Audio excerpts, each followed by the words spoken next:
Hi hello welcome to bio school. இன்றைக்கி நம்ம பார்க்கக்கூடிய டாபிக் 12th ஸ்டாண்டர்டில் ஃபஸ்ட் லெசன் செக்ஷுவல் ரீப்ரொடக்ஷன் இம்ப்ளான்ஸில் ஆர்னித்தோஃபில்லி பற்றி பார்க்க போகிறோம்.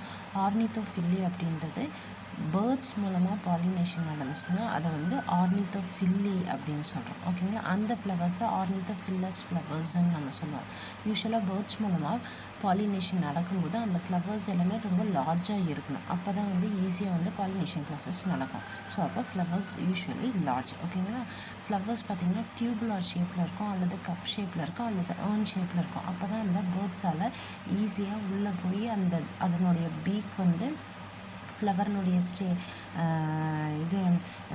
நெக்டாரை வந்து அப்சர்வ் பண்ணுறதுக்கு ஈஸியாக இருக்கும். சரிங்களா, ஸோ அதனால் இந்த மாதிரி கப் ஷேப்பில் இருந்துச்சுன்னா தான் அதனுடைய பீக் வந்து உள்ளே போய் அந்த ஹனியை எடுக்கும். ஹனியை எடுக்கும்போது உள்ளே இருக்கக்கூடிய ஸ்டேமன் வந்து அதில் போய் அதனுடைய பாடியில் எந்த பார்ட்லேயாவது அட்டாச் ஆகிக்க முடியும். ஓகேங்களா, ஃப்ளவர்ஸ் வந்து பிரைட் கலராக இருக்கும். அப்போ தான் வந்து பேர்ட்ஸை அட்ராக்ட் பண்ண முடியும். ஃப்ளவர்ஸ் வந்து சென்ட் வந்து அதுக்கு தேவையில்லை, ஒன்லி வந்து கலரும் அந்த கப் ஷேப்பும் தான் தேவை. ஸோ சென்ட் வந்து அந்த ஃப்ளவர்ஸில் இருக்க வேண்டிய அவசியம் இல்லை.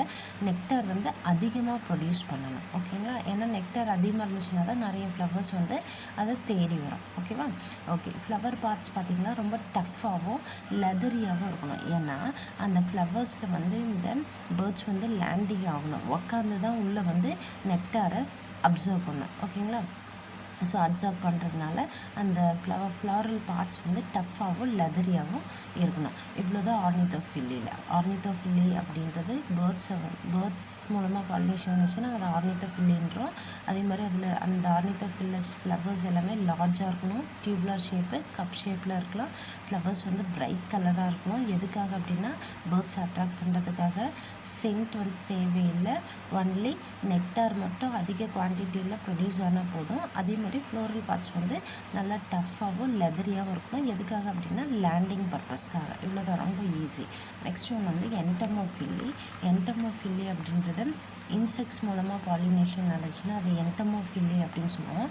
ஃப்ளவர்ஸ் வந்து ஜென்ரலாகவே என்டமோஃபில்லியில் ரொம்ப லார்ஜாக இருக்கும். எப்படி ஆர்னித்தோஃபில்லியில் ஃப்ளவர்ஸ் லார்ஜாக இருக்குமோ அதே மாதிரியும் ஃப்ளவர்ஸ் வந்து லார்ஜாக இருக்கும். இன்ஃப்ளோரசன்ஸ் வந்து நிறையா இருக்கும், டென்ஸ் இன்ஃப்ளோரசன்ஸாக இருக்கும். ஓகேங்களா, இதுக்கு எக்ஸாம்பிள் வந்து ஆஸ்ட்ரேசி ஃப்ளவர்ஸ். ஓகேங்களா, இந்த சன்ஃப்ளவர் ஃபேமிலி, தாத்தா தலைவெட்டி செடி இதெல்லாம் இருக்குங்க. எக்ஸோரா காக்சினே ரூபியேசி, இது ட்ரைடாக்ஸ் ப்ரோகும்பன்ஸ், இதெல்லாம் வந்து ஆஸ்ட்ரேசி ஃப்ளவர்ஸ். பிரைட்லி கலர்டாக இருக்கணும், அப்போ தான் வந்து இன்செக்டை வந்து அட்ராக்ட் பண்ண முடியும். இதுக்கு எக்ஸாம்பிள் வந்து பொயின்செட்டில்லா, பொகைன்வில்லா. இதனுடைய பிராக்ஸ் எல்லாம் பார்த்திங்கன்னா ரொம்ப கலர்டாக இருக்கும். பொகைன்வில்லா அப்படின்றது இந்த காகித பூச்செடி பார்த்துருப்பீங்க, அதில் ரோஸ் கலர், ஒயிட் கலர்லலாம் இருக்கும். அதெல்லாமே வந்து பிராக்ட் தான். It's not a floral parts. அந்த இது இல்லை, செப்பலோ பெட்டலோ இல்லை, அதுக்கு அடியில் இருக்கக்கூடிய பிராக்ட் தான் வந்து ஒரு ஃப்ளவர்னுடைய பெட்டல் மாதிரி நல்லா கலர்ஃபுல்லாக இருக்கும். பொகைன்வில்லாலலாம், பொயின்செட்டாலையும் ஃப்ளவர்ஸ் பார்த்திங்கன்னா சென்டடாக இருக்கணும். ஏன்னா ஈஸியாக அப்போ தான் வந்து அந்த இன்செக்டை வந்து அட்ராக்ட் பண்ணுறதுக்காக அந்த சென்ட் ஸ்மெல்லை வந்து ஃப்ளவர்ஸ் வந்து ப்ரொடியூஸ் பண்ணால். அது வந்து சென்ட் ஸ்மெல் பார்த்திங்கன்னா அது எப்படி வேணாலும் இருக்கலாம், குட் ஸ்மெல்லாகவும் இருக்கலாம், பேட் ஸ்மெல்லாகவும் இருக்கலாம், பட் சென்டடாக இருக்கணும். ஓகேங்களா, ஸோ ப்ரொடியூஸ் நெக்டார். அதே மாதிரியே அந்த ஹனி பீ எல்லாம் அட்ராக்ட் பண்ணோம் அப்படின்னா நெக்டார் கண்டிப்பாக இருக்கணும். ஸோ ஃப்ளவர்ஸ் வந்து சென்டடு, ப்ரொடியூஸ் நெக்டார். ஃப்ளவர்ஸில் பார்த்திங்கன்னா ஃப்ளைஸு பெட்டில் அட்ராக்ட் பண்ணக்கூடிய ஃப்ளவர்ஸும் இருக்குது. அது வந்து நல்லா குட் ஸ்மெல்லில் வந்து ப்ரொடியூஸ் பண்ணும். இதுவே வந்து இந்த ஊமத்தம்பூவெல்லாம் பார்த்திங்கன்னா ஃபவுல் ஸ்மெல்லில் தான் ப்ரொடியூஸ் பண்ணும். அதுவும் வந்து ஒரு சில இன்செக்ட்ஸை வந்து அட்ராக்ட் பண்ணி இந்த பாலினேஷன் ப்ராசஸை கம்ப்ளீட் பண்ணும். ஸோ ஃப்ளவர்ஸில் குட் ஸ்மெல் ஃப்ளவர்ஸும் இருக்குது, ஃபவுல் ஸ்மெல் ஃப்ளவர்ஸும் வந்து இருக்குது. ரெண்டுமே வந்து இன்செக்ட்ஸ் அட்ராக்ட் பண்ணதான். பட் ரெண்டு category, different types of category attract பண்ணுறதுக்காக அந்த ஃப்ளவர்ஸில் ஒரு விதமான ஸ்மெல்லை வந்து அதை ப்ரொடியூஸ் பண்ணும். ஓகேங்களா, நெக்ஸ்ட் ஒன் பாலினேஷன் இன் சால்வியா. இது ஒரு இன்ட்ரெஸ்டிங் மெக்கானிசம். இதை நம்ம லிவர் மெக்கானிசம் அப்படின்னு நம்ம சொல்லுவோம். இந்த ஃப்ளவர்ஸ் பார்த்திங்கன்னா ப்ரோட்ராண்ட்ரஸ் டைப் ஆஃப் ஃப்ளவர்ஸ். ப்ரோட்ராண்ட்ரஸ் அப்படின்றத ஆல்ரெடி பார்த்துருக்கோம். ப்ரோட்ராண்ட்ரஸ் அப்படின்றது ஆன்டிஷியம் ஃபஸ்ட்டு மெச்சூர் ஆகும், அடுத்தது கைனீஷியம் மெச்சூர் ஆகும். அப்போ ரெண்டுமே சேம் டைமில் நடந்துச்சுன்னா தான் பாலினேஷன் ப்ராசஸ்க்கு ஈஸியாக இருக்கும். ஆனால் இந்த ப்ரோட்ராண்ட்ரஸ் ஃப்ளவர்ஸில் பார்த்திங்கன்னா ஆன்டிஷியம் ஃபஸ்ட்டு மெச்சூர் ஆகும், அதுக்கப்புறமா கைனீஷியம் மெச்சூர் ஆகும். ஸோ கண்டிப்பாக கிராஸ் பாலினேஷன் தான் இதில் வந்து நடக்கிறதுக்கான சான்சஸ் இருக்குது. ஓகேங்களா? ஸோ இந்த சால்வியா ஃப்ளவர்னுடைய கொரலா பார்த்திங்கன்னா பைலாபியேட் டைப்பு. ஓகேங்களா? ஸோ இதில் 2 ஸ்டேமன்ஸ் இருக்கும்.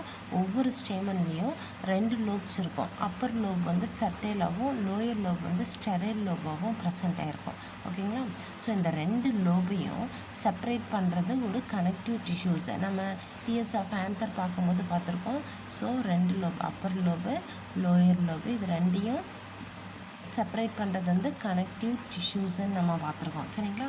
ஓகே. இந்த லோயர் லிப் வந்து பார்த்திங்கன்னா பிளாட்ஃபார்மாக, இந்த லோயர் லிப் வந்து பிளாட்ஃபார்மாக வந்து ஆக்ட் ஆகும். அதில் இந்த மாதிரி இருக்கும். ஸோ இந்த இன்செக்ட் போய் இதில் போய் சிட் பண்ணும். இங்கே வந்து சிட் பண்ணும்போது இது அப்படியே ப்ரெஸ் ஆகும். ப்ரெஸ் பண்ணும்போது இது என்ன ஆகும்னா பெண்ட் ஆகி அந்த இன்செக்டோட பாடியில் போய் இந்த போலன் கிரெயின்ஸ் எல்லாம் போய் அதில் ஒட்டிக்கும். ஓகேங்களா? ஒட்டிட்டு அது அழகாக அடுத்த இடத்துக்கு போகும். அடுத்த இடத்துல போய் சால்வியா பிளான்ட்டுக்குள்ளே இதே மாதிரி போகும்போது அங்கே இருக்கக்கூடிய ஸ்டிக்மாவில் என்ன பண்ணும், போலன் கிரெயின்ஸ் போய் ஒட்டிக்கும். ஓகேங்களா?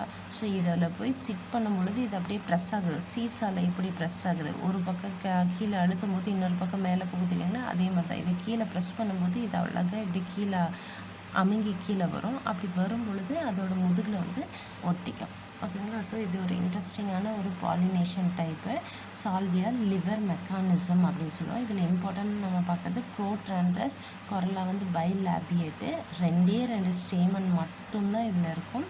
ஒவ்வொரு ஆந்தர்லேயும் பார்த்திங்கன்னா 2 லோப் இருக்கும். Upper lobe lower lobe. ஓகேங்களா? அப்பர் வந்து ஃபெர்டைல் கண்டிஷன், லோயர் வந்து ஸ்டெரைல் கண்டிஷன்.